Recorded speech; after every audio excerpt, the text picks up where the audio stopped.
Viewers and welcome back. उम्मीद करती हूँ आप सब खैरियत से होंगे। मुझसे ये सवाल बहुत ज्यादा मेरी बहनें पूछ रही थी कि मिसकैरेज किन वजह से होता है और हम क्या कर सकते हैं ऐसा जिसकी वजह से हमारा मिसकैरेज ना हो। इस वीडियो में मैं आपको ऐसी कुछ खाने पीने की चीजें बताऊंगी, ऐसी खुराक बताऊंगी जिसकी वजह से मिसकैरेज के चांसेस जो हैं वो ज्यादा बढ़ जाते हैं। मिसकैरेज की जो सारी वजूहात हैं वो सारी मैंने अपनी एक वीडियो में ऑलरेडी मेंशन कर चुकी हूँ। उस वीडियो का लिंक मैं अपने डिस्क्रिप्शन बॉक्स में भी डाल दूंगी और जब ये वीडियो खत्म होगी तो एंड स्क्रीन में भी उसकी एक स्क्रीनशॉट में डाल दूंगी। मिसकैरेज की ऐसी बहुत सारी वजूहात होती हैं जिसके ऊपर इंसान का अपना कोई इख्तियार नहीं होता है, लेकिन ऐसी बहुत सारी चीजें हैं खाने पीने की जिससे आपको जो है वो परहेज करनी चाहिए या उसको थोड़ी अमाउंट में खाना चाहिए। चलिए जी, सबसे पहले हम बात करते हैं रॉ एग्स की, यानी कि कच्चे अंडे की। कच्चा अंडा जो है आपने बिल्कुल नहीं खाना है। अब कच्चा अंडा सिर्फ ये नहीं है कि एक अंडा आपने निकाला और वो कच्चा है और वो आपने खा लिया है। कच्चे अंडे जो है वो होम मेड मेयोनेज, जो घर में औरतें मेयोनेज खुद बनाती हैं, उसमें भी कच्चे अंडे डलते हैं। कुछ सूफलेस के अंदर जो है वो कच्चे अंडे मौजूद होते हैं और कुछ जैसे चॉकलेट मूस होती है या इस तरह की कैरामेल मूस होती है, इनके अंदर भी कच्चे अंडे डलते हैं। तो इन चीजों से आपने जो है परहेज करनी है। अंडे जो होते हैं वो प्रेगनेंसी के लिए बहुत अच्छे होते हैं, तो इसलिए अगर आपने अंडे खाने हैं तो उनको ऑमलेट की तरह खा ले या उनको फुल बॉईल करके आप अंडे जो है ना वो खा ले।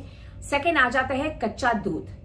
कच्चा दूध जो है वो आपने नहीं लेना है और उसके अलावा कुछ ऐसी चीज है जो आपने नहीं खानी है, जैसे कि मोज़रेला चीज है, गोट चीज है और फेटा चीज है। कच्चा दूध आपने नहीं पीना है, लेकिन जो प्रॉपर पैस्चराइज्ड मिल्क होता है वो आपने लेना है अपनी डाइट के अंदर। तो अगर आपने चीज खानी है तो आप वो कोई भी क्रीम चीज खा सकती हैं, चेडर चीज जो है वो मिलती है वो खा सकती हैं, इटाम चीज मिलती है वो खा सकती हैं। तो बहुत सारी और भी ऐसी चीजें हैं जो मिलती हैं जो आप खा सकती हैं। इससे जो है 30% यानी कि 30% चांसेस ऑफ मिसकैरेज जो है वो कम हो जाते हैं। थर्ड आ जाता है कलेजी यानी कि लिवर।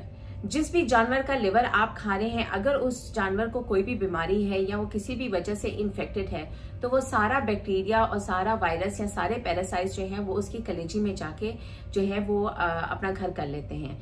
तो इस वजह से कलेजी जो है वो बेहतर है कि आप ना खाएं अपनी प्रेगनेंसी में। एलोवेरा वैसे बहुत ज्यादा अच्छा है सेहत के लिए, इसके हेल्थ बेनिफिट्स बहुत ज्यादा है। वेट लॉस में भी एलोवेरा बहुत ज्यादा हेल्प करता है, लेकिन प्रेगनेंसी में आपने एलोवेरा नहीं लेना है। एलोवेरा के अंदर एंथ्रोक्विनोन्स मौजूद होते हैं, उसकी वजह से ये होता है कि आपका यूट्रस जो है, जो आपकी बच्चेदानी है, वो उसको कॉन्ट्रैक्ट करता है। तो इसलिए बेहतर है कि आप एलोवेरा अपनी डाइट के अंदर ना इंक्लूड करें।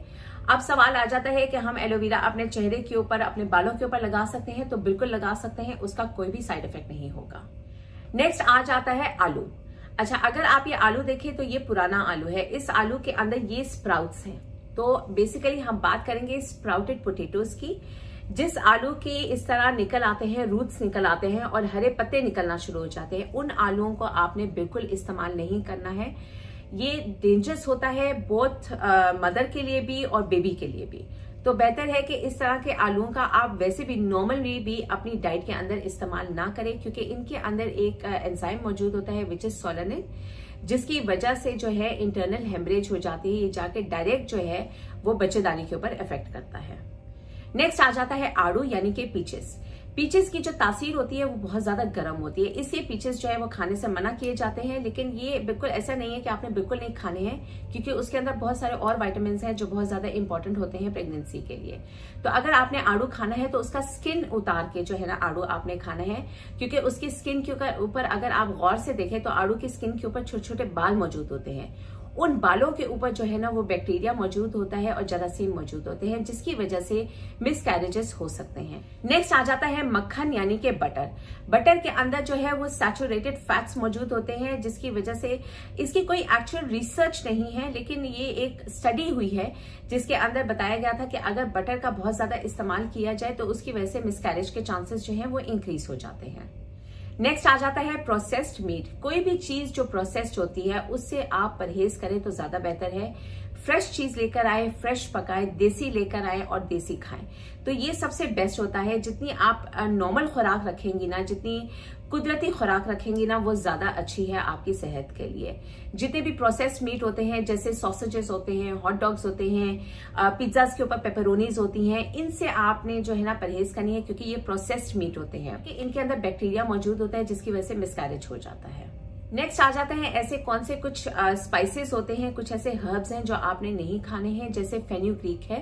फेन्यूग्रीक जिसको हम मेथी दाना भी कहते हैं, इससे आपने परहेज करनी है। मैंने पीसीओएस की वीडियो में भी मुझसे ये काफी लोगों ने सवाल किया था कि क्या मेथी दाना हम जब हम कंसीव कर लें तो उसके बाद भी खा सकते हैं। अगर आपको पता लग गया है कि आप प्रेग्नेंट हैं तो आपने मेथी दाना खाना बिल्कुल छोड़ देना है। उसके अलावा हींग आपने बिल्कुल इस्तेमाल नहीं करना है। गार्लिक की वजह से भी मिसकैरेज के चांसेस जो है वो इंक्रीज हो जाते हैं। तो कच्चा गार्लिक आपने नहीं खाना है। अगर आप खाने में पकाने के लिए, जैसे हमारी बनती है एक हांडी बनती है जिसके अंदर हम जो है लहसुन अदरक का जो है वो पेस्ट डालते हैं, तो वो ठीक है। उसके अलावा मैंने एक वीडियो के अंदर हिस्टोटिज्म की मेरी वीडियो थी जिसके अंदर मैंने बालों की कमी के लिए स्पीयरमिंट टी और पेपरमिंट टी का बताया था। ये भी आपने प्रेगनेंसी में नहीं लेनी है। अपनी डाइट के अंदर आपने सब्जियों का इंक्लूजन करना है, यानी कि आपने सब्जियां ज्यादा खानी है। सब्जियां आपने कम से कम 1 कप जो है सलाद का खाना है, और अगर आप सब्जी पका रही हैं, सालन बना रही हैं सब्जी का, तो कम से कम आधा कप सब्जी का आपने जरूर इस्तेमाल करना है। इससे 40% मिसकैरेज के चांसेस जो है ना वो डिक्रीज हो जाते हैं, यानी कि कम हो जाते हैं। उसके अलावा फ्रूट्स आपने बहुत ज्यादा इस्तेमाल करने हैं। फल आपने अच्छी तरह धो के खाने हैं। कोशिश करें कि फलों की जो स्किन है ऊपर से वो आप उतार के उनको इस्तेमाल करें और अच्छी तरह अपने फलों को धोएं और फिर उनको खाएं। फल खाने की वजह से 70% यानी कि 70% चांसेस ऑफ मिसकैरेज जो हैं वो कम हो जाते हैं। जंक फूड से आपने परहेज करनी है। जितने भी ये मैकडॉनल्ड्स मिलते हैं, KFC मिलते हैं, इनसे आपने परहेज करनी है। कोशिश करें कि आप इनको कम जो है डाइट के अंदर इस्तेमाल करें। ये चीजें आप बाजार से खरीद के खाएंगी वो आपकी सेहत के लिए अच्छी नहीं है। इसके साथ हमारी वीडियो हो जाती है खत्म। जितनी भी मेडिसिन जो आपको प्रेगनेंसी में नहीं लेनी चाहिए और कौन से सप्लीमेंट्स जो हैं आप प्रेगनेंसी में ले सकते हैं, इसके ऊपर मैंने एक अलग से वीडियो बताई थी। उसका भी लिंक मैं अपने डिस्क्रिप्शन बॉक्स में भी डाल दूंगी और एंड स्क्रीन में भी आपको जो है उसका जो है स्क्रीनशॉट आ जाएगा। आई होप ये वीडियो आपके लिए मुफीद होगी और मेरी ये दुआ है आप सबके लिए कि अल्लाह ताला मिसकैरेज जैसी चीज से आप सबको बचाए और अपने हिफ्ज़-ओ-मान में रखे। मेरी अगली वीडियो तक के लिए अपना बहुत ज्यादा ख्याल रखिएगा। अल्लाह हाफिज।